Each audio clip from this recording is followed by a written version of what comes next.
my all-time favorite question in the entire book. Honest and truly. And I'm going to share the whole thing and comment on it. It's starting on page 99. If I could solve the how, what would I do? So I'd like you to turn that inward to yourself. If you could solve the how, what would you do?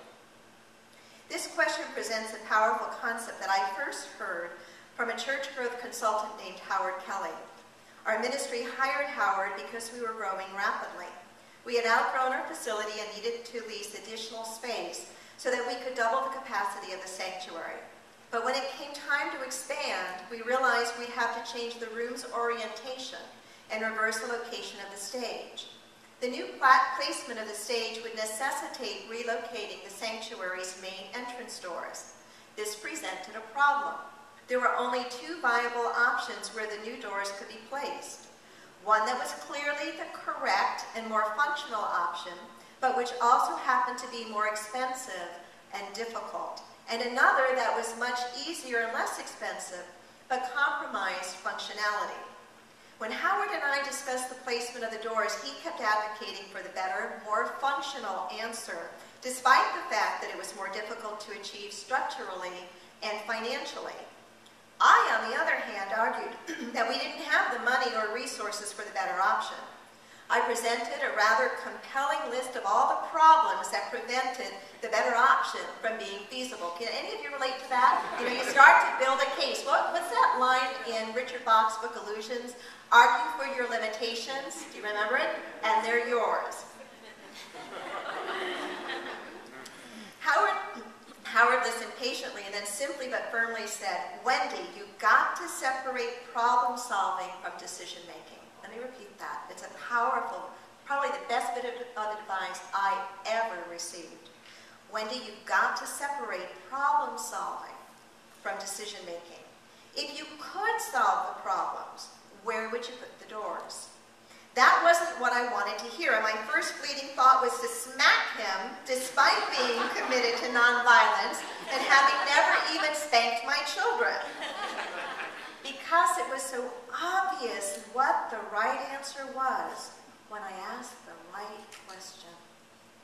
It was so obvious what the right answer was when I asked the right question. There was no doubt where the doors needed to be.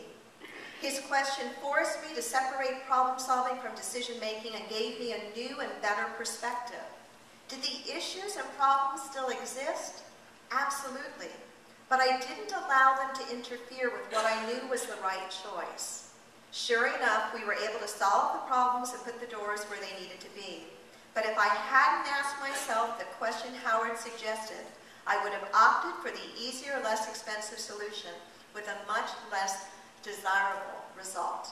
Can you relate to that? It's a really, really powerful and different way of approaching things. If you could solve the how, what would you do?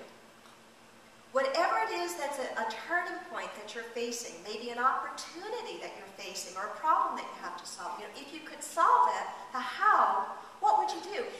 What that question attempts to get at is the really good answer. The answer of opportunity, the answer of your dream, the answer of your promise. Really, the answer of what your soul is trying to call forth and express through you. I've used that question. It's actually come back to haunt me quite a few times in my life, personally as well as professionally. When I've been given opportunities to say yes to serve on boards of directors and other organizations, oftentimes my mind will first go to all the reasons I can't say yes because of time constraints and limitations and difficulties. And yet when I get quiet, oftentimes that question pops right into my heart and my very soul and asks me, if you could solve the how, if you could figure out how to manage the timepiece, what would your answer be? And so often, that question just opens up the answer immediately. Why I would say yes, because I believe in that organization, or I believe in that cause, or I believe in that person. I want to give what I have to give to make a difference there. You see where that question is so powerful, is it moves us out of that place, that emotionally draining place of indecision. It frees up that energy that we have previously going back and forth. Should I? Shouldn't I? How can I? Will I? Are you with me?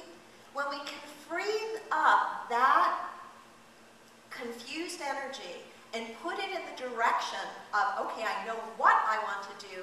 Now I'm going to take that energy and I am going to get to work praying and reaching out and figuring out how to solve the issues or the problems.